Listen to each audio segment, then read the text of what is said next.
Ang programang ito ay rated SPG. Striktong patnubay at gabay ng magulang ang kailangan. Maaaring may masiselang tema, lengguwahe, karahasan, sexual, horror o droga na hindi angkop sa...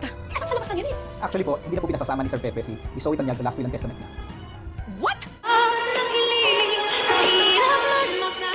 Narito na nga ang ating pagkaabangan ngayong Webes sa abot kamay na pangarap. Dito nga na iniwanan ni Justin itong si Giselle habang nag-iisa. At dito rin na sinundan ni Annalyn itong si Justin upang makausap ng masinsinan. At dito na nagbigay ng kaunting payo itong si Annalyn na sana raw ay hindi pa huli ang lahat upang magpatawad at tingnan itong present na dapat ay pagtuunan ng pansin dito ni Justin.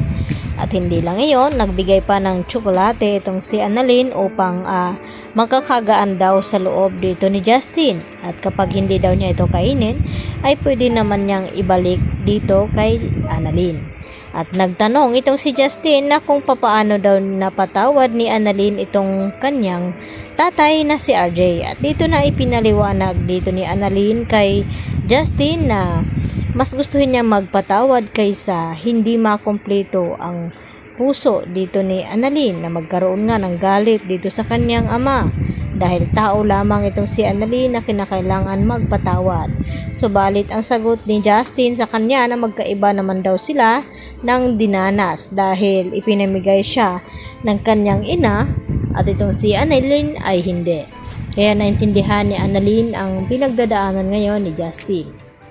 Samantala, binalikan naman ni Annalyn itong si Giselle at dito niya na kinausap ng masinsinan na naintindihan niya ang kalagayan ni Giselle ngayon. Sana nga ay makayanan niya ang lahat ng kanyang pagsubok na dinaraanan at sabi ni Annalyn habang hindi pa napatawad ditong si Giselle ng kanyang anak na si Giselle ay pwede naman daw na si Annalyn muna ang yakapin ito. At yun nga, nagyakapan ang dalawa upang makagaan din naman sa loob dito ni Giselle at nagpapasalamat itong si Giselle kay Annalyn dahil sa sobrang kabaitan daw nito.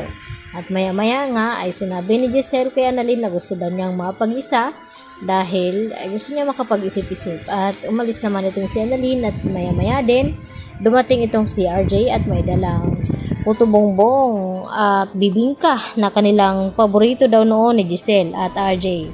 At dito rin na nakapagtawaran itong dalawa at humingi ng sorry sa isa't isa ang dalawang ito. Kaya nagiging maayos na rin ang kanilang samahan. Samantala nakabalik na nga itong si Justin dito sa bar kung saan naghihintay ang kanyang ama at tinanong kung kumusta ang kanilang pag-uusap. At wala namang nangyari daw at dahil hindi pa rin daw lumalambot ng puso ni Justin. At ang sinabi ng kanyang ama na kinakailangan daw nilang pumunta dito sa law office ng kanyang lolo Pepe upang may mahalagang sasabihin daw itong attorney na kinausap na pala noon ni Don Pepe. At laking gulat nga dito ni Moira na makita nga itong anak ni Giselle si Justin na ito daw ang pinamigay. At dito naman natin narayan din ni Justin itong si Moira at dito narinig nila ang sinabi ng attorney na ang kalahating kayamanan daw ni Don Pepe at ang mga ari-arian ay mapupunta daw dito kay Annalyn maliban na ito sa Apex Hospital dahil ay kay Justin nga ito mapupunta bilang siya ang bagong may-ari nito. At dito nagulat itong si Moira na kung bakit ay ipinamana ang last will of testament ni Don Pepe dito kay Annalyn na anak naman daw ito sa labas. At dito na sinabi ng attorney ni Don Pepe na tinanggal na daw itong si Zoe bilang tagapagmana ng last will of testament. Kaya nagulat itong si Moira at napasigaw sa galit. Yan ang ating pagkatutukan bukas mga kapuso. Dito lamang yan sa Abot Kamay na Pangarap.